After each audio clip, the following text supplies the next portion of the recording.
दुर्गा नदी के किनारे बसा एक गांव फूलपुर। गांव में कुछ 100-150 लोग रहते थे। अंजलि, जो कि पास ही के जिले में रहती थी और 12वीं पास कर चुकी थी, उसके पिताजी ने बेटी को जल्दी विदा करने के लिए उसकी शादी फूलपुर गांव के मुकेश से करवा दी थी। मुकेश कभी स्कूल नहीं गया था और इस कारण वो पढ़ा लिखा नहीं था और बाकी गांव वालों की हालत भी मुकेश जैसी ही थी। मुकेश के घर में उसके माता पिता भी रहते थे। सासू माँ, मैं बाहर मंदिर तक जा रही हूँ, आधे घंटे में आ जाऊंगी। अरे अभी कहीं जाने की जरूरत नहीं है, चुपचाप जाके रसोई में रात के खाने की तैयारी करो।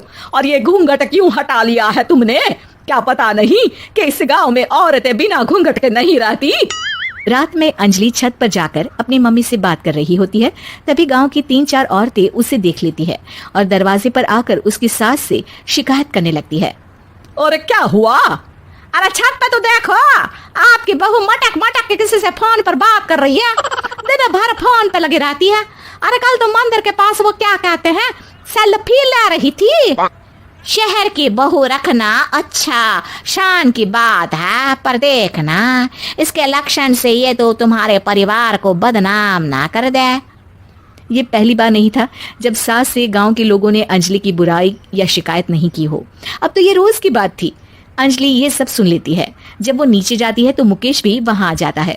सास कहती है, बेटा, लोग घर आकर शिकायत करने लगे हैं बहू के कामों की, देख लो। पति हो, संयम से रखो इसे। माँ जी, मैं तो अपनी माँ से बात कर रही थी, क्योंकि यहाँ कोई बात करने लायक ही नहीं है और अब मैं माँ के पास ही रहूंगी। वहाँ क्या रहना, वहाँ बाहर के लोग तो ठीक है, पर घर के लोग भी इज्जत ना दे सके। अरे नहीं नहीं अंजलि, ऐसा नहीं है, धीरे धीरे सब ठीक हो जाएगा, तुम फिक्र ना करो।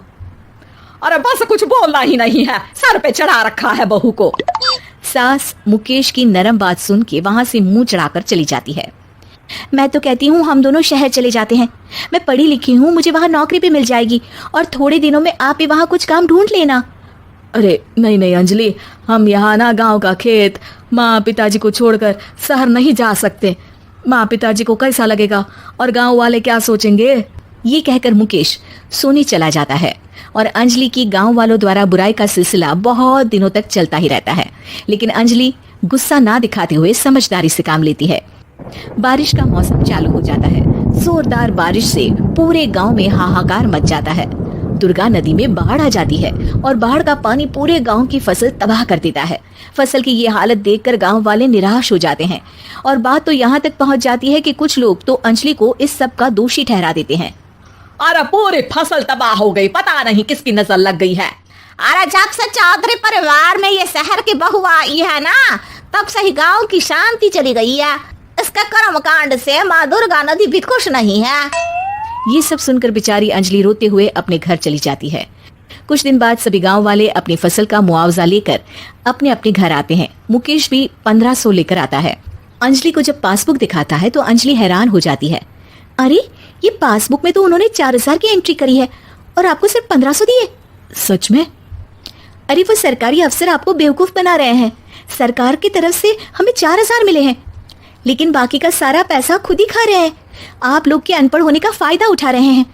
ये सब सुनकर मुकेश परेशान हो जाता है, लेकिन अंजलि उसे हिम्मत से काम लेने को कहती है और सुबह होते ही मुकेश को पंचायत कार्यालय ले जाती है और साथ में गाँव के और लोगों को भी। आप सरकारी बाबू क्या गांव के लोगों को बेवकूफ समझते हैं?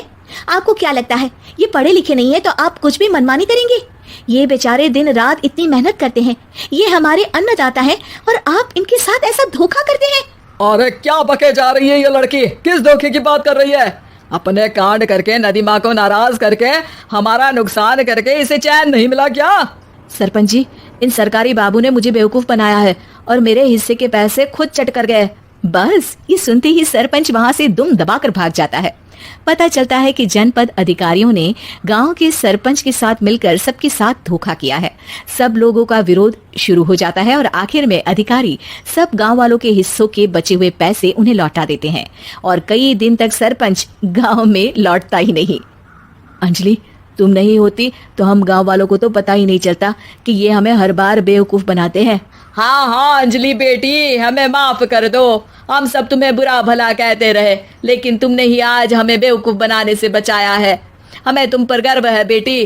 अब समझ आया कि सरपंच तुमसे नहीं, तुम्हारे पढ़े लिखे होने से नफरत करता था। क्यों ना इस बार हम अंजलि को ही सरपंच पद के लिए चुन ले, क्या कहते हो गांव वालों? पढ़ी लिखी सरपंच। बस पूरा गांव अंजलि के लिए ताली बजाता है और अंजलि की सास उसे खुशी से गले लगा लेती है।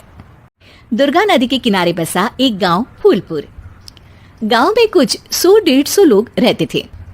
अंजलि जो कि पास ही के जिले में रहती थी और 12वीं पास कर चुकी थी, उसके पिताजी ने बेटी को जल्दी विदा करने के लिए उसकी शादी फूलपुर गांव के मुकेश से करवा दी थी।